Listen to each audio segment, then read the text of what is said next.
በነገራችን ላይ ኤደን ዛሬ ተመችታኛለች። ማህሌት እንግዲህ ባልወለደችው ልጅ የኤደንን ልጅ የኔ ልጅ ናት ብላ 3 ሚሊዮን የሚያወጣ ብር ነበረ የተመነችባት ማለት ነው። እና ይህንን ነገር እንግዲህ ግዴታ ደግሞ የኤደን ልጅ ስለምታስፈልጋት ማህሌት ቀጥታ ሄዳ ኤደን ጋር በልጇ ምክንያት 3 ሚሊዮን የሚያወጣ ብር እንደተደራደረችባት እና እንዲሁም ደግሞ ልጅቷ እንደምታስፈልጋት ትነግራታለች ማለት ነው። ይህንን ነገር ኤደን እንግዲህ ስትሰማ ማመን ያቃታት እና ሞዶች እንግዲህ ያው ኤደን ስለ መድብል እያሰበች ነበረ። እሱ ምንድነው እንግዲህ ልደውልለት ወይስ አልደውልለት? ደግሞ እኔ ደውልልሻለሁ ብሎኛል። ስለዚህ ምን አንቀዠቀዠሽ ኤደን እያለችም እንግዲህ ግን ራሷን እያወራች ባለችበት ጊዜ መሀሌት ትመጣለች። መሀሌት እንግዲህ እዚህ እንደማገኘሽ ጠርጥሬ ነበረ ትላታለች። እና እዚህ እንደማገኘሽ ጠርጥሬ ነበረ ስትላት እንግዲህ አንቺ ሰይጣን እዚህ ደግሞ ምን ትሰራለች ስትላትም ኧረ ቀዝቀዝ በይ ሴትዮ በማለትም ኤደንን እንግዲህ እንትን ትላታለች። እና ለማንኛውም የወለሽ ስራ ይዤ ነው ምን የመሰለ ቢዝነስ ስራ ነው ይዤልሽ የመጣሁት ትላታለች። እና አንቺም ከነ ቢዝነስሽ ገደል ግቢ፣ አሁን ከኔ እራቂ፣ ምን ልትሰሪ ነው ሲጀመር እዚህ የመጣሽው ስትላትም ቆይና ይሄን ያህል ምን አርጌሽ ነው የጠላሽ? ማለት ከዚህ ከስራ አስወጥቼ ሌላ ስራ ስለሰጠውሽ ነው ስትልም ትነግራታለች። እና ደግሞ ደህና ነገር እንደሰጥቻት ነገር ማለት ነው ልጄ ላይ ያደረግሽባትን እኮ መቼም ቢሆን አረሰውም። ትሰሚኛለሽ? ልጄ ላይ ያረግሽውን ነገር መቼም ቢሆን አረሳልሽም ስትላትም ለማንኛውም አሁን ምን የመሰለ ቢዝነስ ነው ይዤልሽ የመጣሁት ትላታለች። ኤደንም አልፈልግም ብላ ነበረ ግን 3 ሚሊዮን የሚያወጣ ብር ነው ስትላትም በቃ በብር መጨከን አይቻልም እና ኤደንም በማህሌት ሀሳብ ተስማማለች ማለት ነው። ከዛም በነገራችን ላይ በወቅቱ ተስማማ እንጂ ግን ሽንት ቤት ቆይ ልሄድና ልምጣ ብላ እንግዲህን ማህሌትን የምታወራውን ወሬ በሙሉ ቀርታታለች። እና ትቀዳትና በቃ ተስማምቻለሁ ብላ ኤደንም እንደ ተስማማች ምናምን አድርጋ ዝም ብላ ትሄዳለች ማለት ነው። እና ተሄደች በኋላ በሌላ ቀን እንግዲህ ግን ሲገናኙ ድምጿን እንደቀዳችሁ ምናምን የሆነ ነገር ላሰማሽ ማህሌት መጀመሪያ ምንድን ያለቻት መቼም ባቀረብኩልሽ ሀሳብ ተስማምተሽ መሆን አለበት ስትላትም ግን ከዛ በፊት የሆነ ነገር ባሰማሽ ጥሩ አይሆንም ትልና ያንን ድምጽ የቀዳችውን ስታሰማት ማህሌትን በጣም ብቅ የምታረገው መላክቱ ጥፍት ነበር ያላት። እንዴት እንደዚህ ታረጊያለሽ? ልክ ሽንት ቤት ልሂድ ብለሽ ድምጽ መቅጃውን አስተካክለሽ ኖራል የመጣሽው ስትላትም እና ማህሌት ከኔ ባሽ ለካ ሰይጣን ነረሻ ስትላትም መቼም ከሰይጣን ጋር የዋለ ሰው ያው ሰይጣን ነው መቼም ጻድቅ አልሆነም ስትልም ኤደንም ትመልስላታለች። አሁን ለማንኛውም ወደ እኔ 500,000 ብር ቀብድ ታስገቢልኛለች፣ ከዛ 1 ሚሊዮን ደግሞ በኋላ ተሰጥኛለሽ ምናምን ትላታለች ማለት ነው። ማህሌትም በወቅቱ ከየት አምጥቼ ነው ይሄንን ብር የምሰጥሽ? እኔ እኮ የለኝም ምን እያልሽ ነው ምናምን ስትልም አይ እንደዛ ከሆነማ ስራችን እዚህ ጋር ያከሽፋል ትላታለች። ከዛ ማህሌትም በቃ እሺ በቃ ተቀመጭ ትላታለች። ኤደንም እንግዲህ ትቀመጣለች ማለት ነው። እና አሁን ብሩን አስገቢልኝ ስትላትም እና 200 ምናምን ሺህ ብር እንዳላት ብቻ ትናገራለች አካውንቷ ላይ ማለት ነው። መቼም እዛ ባለ ሀብት የሚረጭ ብር ጋ ያን ሁሉ ብር እንደ ውሃ የሚረጭ ሰውዬ ጋር ተጠግተሽ መቼም ብር የለኝም ብትይ የማምንሽ አይመስለኝም በማለትም ኤደንም እንግዲህ ትመልስላታለች። ኤደን እንግዲህ በነገራችን ላይ ያው ሰውየው ማን እንደሆነ ሁሉንም ነገር አጣርታና ሰልላን የመጣችው እንግዲህ ስለላ ላይ ጎበዝ እንደሆንኩ ታውቂያለሽ አይደለ እያለችም እያሾፈችባን ነበረ። እናም እንግዲህ ውዶችዬ የማህሌትም አማራጭ የላትም እንግዲህ በዛ በሀሳቧ ተስማማለች። እና ከተስማማችን በኋላ እኔ ግን እንዴት አንጀቴ እንደራሰ በቃ እንዴ አሁን እንግዲህ ደግሞ በቃ ምን አይነት ሀሳብ ጠንስሳ እንደምትመጣ ጉዳይተን እና ሌላው እንግዲህ እነ ቅድስትዬ ናቸው።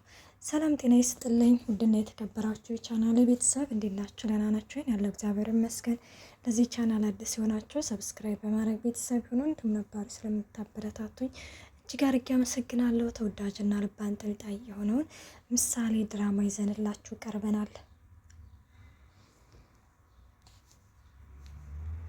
ቅድስትዬ አልጋ እያነጠፈች ባለችበት ጊዜ ብሩክ ይመጣል ማለት ነው። እና ብሩክ ሲመጣ እንግዲህ እንዴ ተሰጥቻለሁ ሚስቴ ናት ብሎ ጠጋ ሲል እንዴ ምን ልትሆን ነው አለችው። እንዴ ቅድስትዬ ምንድን ነው አልገባኝም። መቼም ከተጋባንም በኋላ ይሄ ባህሪሽ መቼም አብሮሽ አይቀጥልም ማለት ሲልም እንዴ አይ ገና እኮ ምናምን ትላለች ማለት ነው። እንዴ ቤተሰብ እኮ ውሰድ ብሎ መርቆ ምናምን እኮ ሰጥቶኛ ስትልም እንዴ ገና ሰርጋለ ጥሎሽ አለ መቼም ጥሎሽን እያዘጋጅ ነው አይደል ትለዋለች። እንዴ አንቺን የመሰለ ልጅማ ሰጥተውኝ እንዴት ነው የማላዘጋጀው? ጥሎሽ አዘጋጃለሁኝ እንጂ ይላታል ማለት ነው። ከዛ እንደዛ ሲላት እንግዲህ ግን እና ራሴንም ቢሆን አሳልፍ የምሰጣቸው ራሴን ነው አሳልፍ የምሰጣቸው ሲልም እንዴ ራስንም አሳልፍ የምትሰጠው ለኔ ነው አላለችም እንዴ ራሴን አሳልፍ የምሰጠው ለኔ ነው ወይስ ራስን የምጥለው እኔ ላይ ነው ማለትም እንግዲህ እንዴ ከዛ ቅድስትየው ምን ትለዋለች? አይ ማለት እንደዛ እኮ ማለት ሳይሆን ግን ለምን ዛሬ ሳትተኝም ይላታል። ምን ማለት ነው ደግሞ ሳትተኝም ስትልም አይ ማለት እኔ እኮ ሌላ ነገር አስቤ ምናምን አይደለም አለ አይደለ በቃ አይንሽን እያየሁኝ እንደተኛ ነው አላለም ወይ ብሩክ?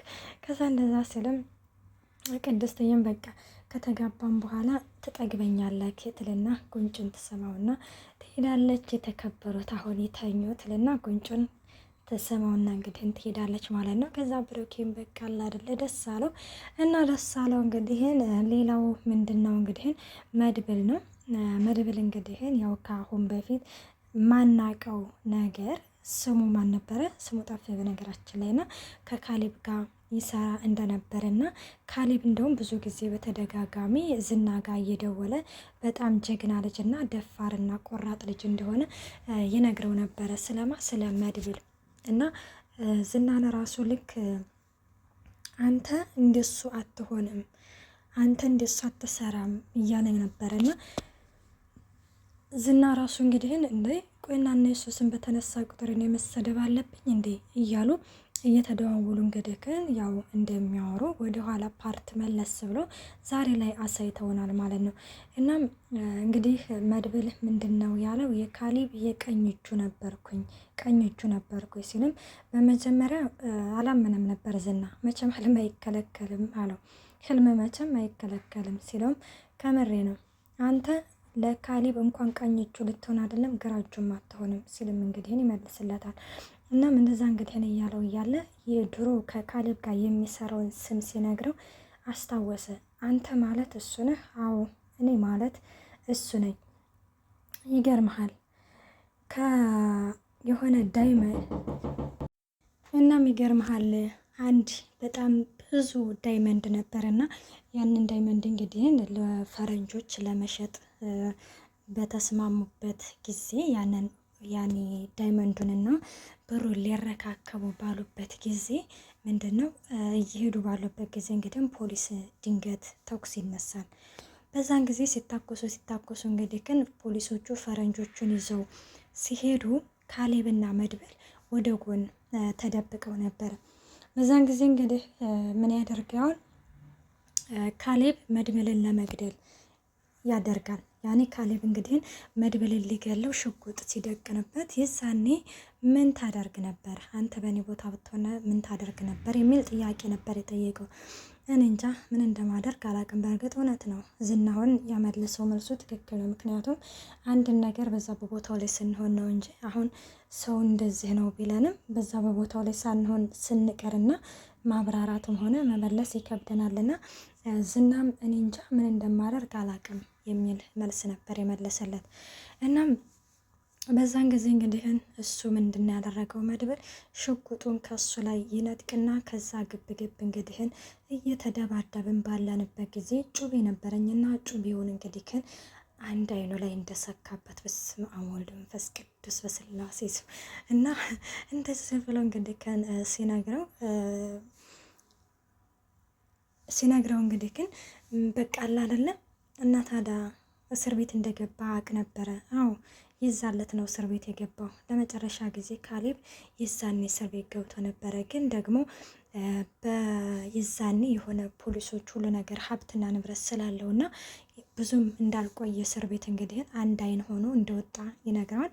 እና መድብል እንግዲህ በዛን ጊዜ በጣም ሀብታም መሆንና ሚሊኔር መሆን ይመኝ ነበር፣ ምኞቱ ነበር። ግን ያው ምኞቱ ደግሞ እንዳልተሳካለት ምናምን ይነግረዋል።